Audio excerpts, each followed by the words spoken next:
اس کے پیچھے جو شخصیت ہے اور ان کی جو پوری ٹیم ہے اس کے ساتھ جڑنا، ان کے کاوشوں میں جس حد تک ممکن ہو شریک ہونا، ہمت افزائی کرنا، حوصلہ افزائی کرنا، اس کے لیے ذاتی طور سے حاضر رہنا، یہ میرے سامنے ایک نصب العین ہے اور رہے گا۔ میں سمجھتا ہوں کہ ہم میں سے وہ لوگ جو جمعہ کی نماز پڑھنے جاتے ہیں وہ خطبے کے درمیان اس آیت کو ضرور سنتے ہوں گے کہ وَالْأَمْرُ بِالْإِحْسَانِ وَإِيتَاءِ ذِي الْقُرْبَىٰ وَيَنْهَىٰ عَنِ الْفَحْشَاءِ وَالْمُنكَرِ وَالْبَغْيِ۔ بہت کم لوگ ہیں جو اس پہ کبھی غور کریں گے کہ کیوں ہر جمعے کو یہ آیت پڑھی جاتی ہے۔ یہ ہمارا بنیادی جو سوشل رسپانس ہے یہ اس کی آیت ہے کہ ہم کو سماج میں جو معروف بھلائیاں ہیں اس کی طرف لوگوں کو بلانا ہے۔ جو سماج کوئی بھی آدمی ہو، کوئی بھی مذہب کا ہو، کوئی بھی ملت کو جس چیز کو اچھا ہی سمجھتا ہے اس کی طرف بلانا، اس کو دعوت دینے والے لوگ ہم ہیں۔ وہ امر کی بات ہے، اور ہم احسان کے جذبے سے لوگوں سے ملیں گے۔ جتنا وہ ان کا ڈیو ہے، جتنا ہمیں دینا چاہیے اتنا نہیں، اس سے زیادہ ہم واپس کریں گے۔ ہم نے سماج سے کچھ لیا ہوا ہے، ہم جب واپس کریں گے، اگر ہماری صلاحیت ویسی ہو جائے تو ہم اس سے بڑھ کر اس کو واپس کریں گے۔ اور اس واپسی میں جو پہلا حق ہے وہ ہمارے رشتہ دار ہیں، ہمارے اقربا ہیں، ہمارے آس پاس رہنے والے جو لوگ ہیں ان کا ہے۔ ہم جہاں پیدا ہوئے، جس مٹی میں ہم نے جنم لیا، جس سماج میں ہم پلے بڑھے، جس نے ہم کو وہ بنایا جس کی وجہ سے آج ہم یہاں یا وہاں موجود ہیں، اس سماج کا حق ہم پہ قائم ہوتا ہے۔ ہم اپنے لیے جو بھی کر لیں، بڑی کوٹھی بنا لیں، گاڑیاں لے لیں، بینک بیلنس بہت زیادہ ہو جائے، یہ سب ذاتی ہے، اس سے سماج کو کوئی فائدہ نہیں ہے۔ سماج کو فائدہ تب ہوتا ہے جب ہم اپنے جیسے 100، 200، 1000، 2000 لوگ اپنے جیتے جی پیدا کر سکیں۔ یہ سماج کی خدمت ہوتی ہے۔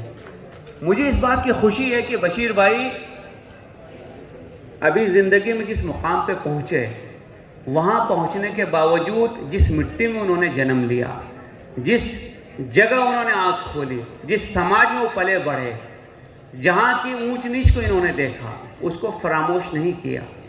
میں بہتوں کو جانتا ہوں جو اب دوسرے لیگ میں ہیں، ان کی زندگی بدل گئی، ان کی کائنات بدل گئی، فکر بھی بدل گئی، وہ کچھ اور ہو گئے، اپنی مٹی سے کٹ گئے۔ لیکن وہ شخص زندہ ہے، یا اسے میں زندہ سمجھتا ہوں، جو اپنی مٹی سے جڑا ہوا ہو، اور یہ کوشش کرے کہ اس مٹی میں جو کمی رہ گئی ہے، اگر اللہ نے اس کو کوئی صلاحیت عطا کی ہے تو اس صلاحیت کی بنیاد پر، اس ریسورس کی بنیاد پر، اس فنڈنگ کی بنیاد پر، جن تکالیف سے وہ گزرا، جن مشکلوں کا اس نے سامنا کیا، آنے والے لوگ نہیں کریں۔ یہی سچی انسانیت کی خدمت ہے، اور اگر ہم اس کو کر سکے تو یقین مانیے کہ ہم سماج میں اپنا سر اونچا کر کے چل سکیں گے، اور اس ملک کو آگے بڑھانے میں، اس سماج کو آگے لے جانے میں ہمارا ایک حصہ ہوگا۔ ہم مانگنے والے نہیں، ہم دینے والے بنیں گے۔ یاد رکھیے، عزت اس کو ملتی ہے جو دینے والا ہوتا ہے۔ دینے کا مطلب یہ نہیں کہ آپ کروڑوں کروڑ دے دیں۔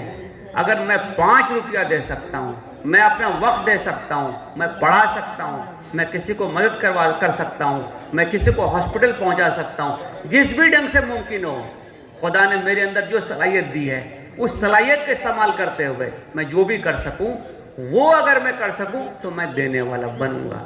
اور دینے والا جو شخص ہوتا ہے وہ کبھی بھی اس کا سر نہیں جھکتا ہے، مانگنے والے کا سر جھکتا ہے۔ میں تو ہمیشہ یہی دعا کرتا ہوں کہ خدا ہمیں دینے والا بنائے، مانگنے والا نہیں بنائے۔ جو سماج دینے والا ہوتا ہے اس سماج کی عزت دیکھیے۔